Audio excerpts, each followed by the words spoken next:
عالم اسلام سازشوں کے نرغے میں. معزز سامعین کرام و سامعات، سب سے پہلے ہم اس چیز کو سمجھ لیں کہ عالم اسلام سے مراد ہم کس چیز کو لیتے ہیں، عالم اسلام سے ہم کیا مراد لیتے ہیں. تو جناب یہ بات یاد رکھیے کہ عالم اسلام کا اطلاق یعنی اس سے مراد وہ ممالک جہاں پر مسلمانوں کی حکومت ہو یا پھر مسلمان اس ملک کے اندر 50% 50% سے زیادہ ہو. ایسے ملک کے مجموعے کو، ایسے ممالک کو ہم عالم اسلام کہتے ہیں. اس وقت موجودہ حالت میں پوری دنیا کے اندر مسلمانوں کی تعداد دنیا کے اندر دوسرے نمبر پر ہے. یہ بات آپ یاد رکھیں. پہلے نمبر پر مسلمان، پہلے نمبر پہ عیسائی، دوسرے نمبر پہ دنیا کے اندر مسلمان ہیں. اور اسی طرح پوری دنیا کے اندر کل ممالک میں مسلمان جن ممالک پر حکومت کر رہے ہیں بر وقت وہ ملک کی تعداد 57 ممالک. ایسے 57 ممالک دنیا کے اندر موجود ہیں جن پر مسلمان حکومت کر رہے ہیں. اور آئیے مسلمانوں کی معاشی اہمیت کے بارے میں ہم چند منٹ گفتگو کرتے ہیں. مسلمانوں کی معاشی اہمیت جناب یاد رکھیے، مسلمان کے پاس اس وقت پیٹرول، گیس اور اسی طریقے سے معدنیات کا انبار لگا ہوا ہے. اور جگہ جگہ جو سمندر ہیں جن پر عالمی تجارت ہوتی ہے وہ سب کے سب مسلمانوں کی حکومت میں. اسی وجہ سے مسلمانوں کے زیادہ تر دشمن یہودی ہیں، کیونکہ مسلمان پیٹرول گیس کی زیادہ تر خرید و فروخت کرتے ہیں اور اسے فروخت کرنے میں سب سے آگے مسلمانوں کا ہاتھ ہے. اور یاد رکھیے مسلمانوں کے دین کی اہمیت کے بارے میں تو اللہ رب العالمین کھلے الفاظ میں کہتا ہے ان الدین عند اللہ الاسلام. سب سے دنیا کے اندر اگر کوئی بھی دین دنیا کے اندر ہے جو اللہ کے نزدیک حق ہے تو وہ دین اسلام ہے. اور اسی طریقے سے سیاسی، اقتصادی، علمی اہمیت مسلمانوں کی دنیا کے اندر سب سے زیادہ ہے. اور یاد رکھیں اتنا سب مسلمانوں کے ساتھ ہونے کے باوجود مسلمان کیوں مرعوب ہے، مسلمان کیوں ظلم و ستم کا شکار ہے. ہر جگہ داستانیں لکھی جا چکی ہیں، جگہ جگہ.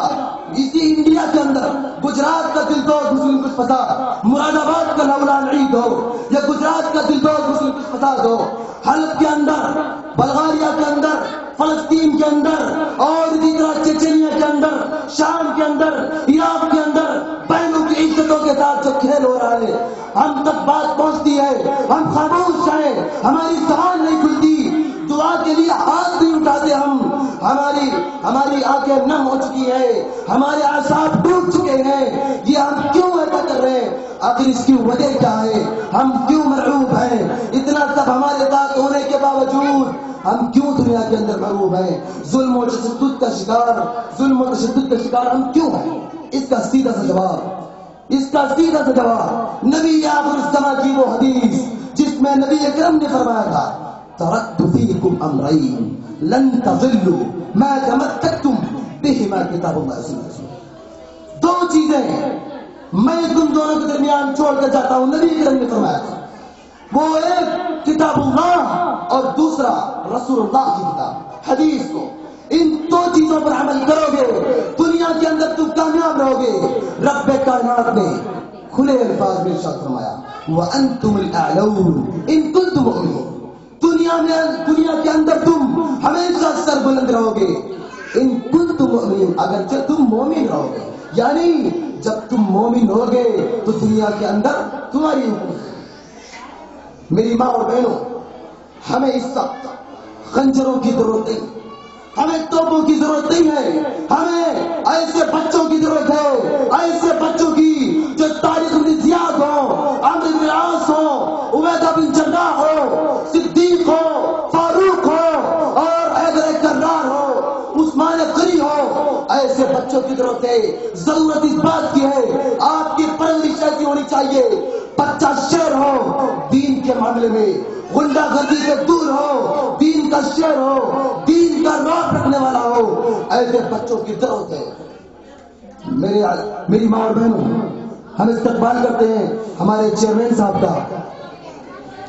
بہرحال میں جو بات بتا رہا تھا میرے بھائیوں، میری بہنوں، ضرورت اس بات کی ہم اپنے بچوں کی پرورش صحیح دین کے طریقے پر کریں. اپنے بچوں کی پرورش ٹی ویوں سے نہیں، اسکول اور کالج کی تعلیمات سے نہیں، اسکول اور کالجوں کی تعلیمات کے ساتھ ساتھ ہم دین کی تعلیم بھی حاصل کرائیں. تب جا کے ہمارے بچے وہ بچے ہوں گے جو چل کر آگے چل کر دنیا کے اندر ان کی حکمرانی ہوگی اور دنیا ان کا انتظار کر رہی ہے. لہذا ضرورت اس بات کی ہے سب کے سب اس بات کو یاد رکھیں. انشاءاللہ ہم سب کے سب مل کر آج ہی سب کے سب مل کر اس بات کی دعا کریں کہ ہمارے مسلمان بھائی دنیا کے جس کونے میں موجود ہیں سب کے سب اللہ انہیں صحیح سلامت رکھے، دین پر قائم رکھے، ظلم و ستم سے انہیں محفوظ فرمائے. آخر میں دعا ہے الہ العالمین ہم تمام کو زندگی رکھے تو ایمان کی حالت میں ہماری زندگی رکھے، موت ہو تو ایمان کی حالت میں موت ہو. وآخر دعوانا الحمدللہ رب العالمین والسلام علیکم ورحمۃ اللہ وبرکاتہ. آپ لوگوں کو اور مجھے بھی بہت خوشی ہو رہی ہے کہ ہمارے درمیان فتح پور کے چیئرمین صاحب موجود ہیں. اللہ تعالیٰ چیئرمین صاحب کو صحیح سلامت رکھے کیونکہ انہوں نے بڑا قیمتی وقت ہمیں دیا ہے. اب آئیے میں آپ کے مقرر خصوصی مہمان خصوصی فضیلت الشیخ بابو خارزوی سے حفظہ اللہ سے میں آپ کی ملاقات کراتا ہوں. شیخ محترم کو میں دعوت اسٹیج دیتا ہوں کہ شیخ محترم آپ آئیں اور ہم لوگوں کو قرآن مجید کے تعلق سے کچھ نصیحتیں سنائیں.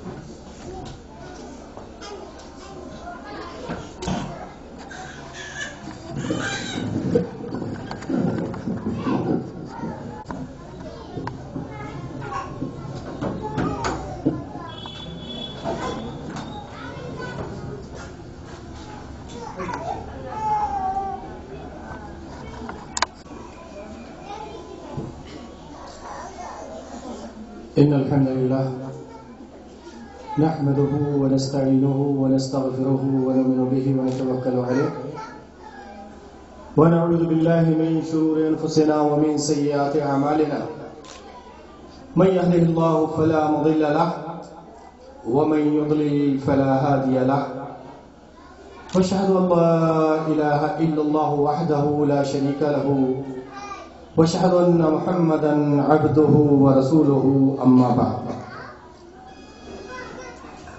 فإن خير الحديث كتاب الله وخير الهدي هدي محمد صلى الله عليه وسلم وشر الأمور محدثاتها وكل محدثة بدعة وكل بدعة ضلالة وكل ضلالة في النار. قال الله سبحانه وتعالى في القرآن المجيد والفرقان الحميد أعوذ بالله السميع العليم من الشيطان الرجيم بسم الله الرحمن الرحيم يا أيها الذين آمنوا اتقوا الله حق تقاته ولا تموتن إلا وأنتم مسلمون واعتصموا بحبل الله جميعا ولا تفرقوا. وقال الله سبحانه وتعالى في مقام آخر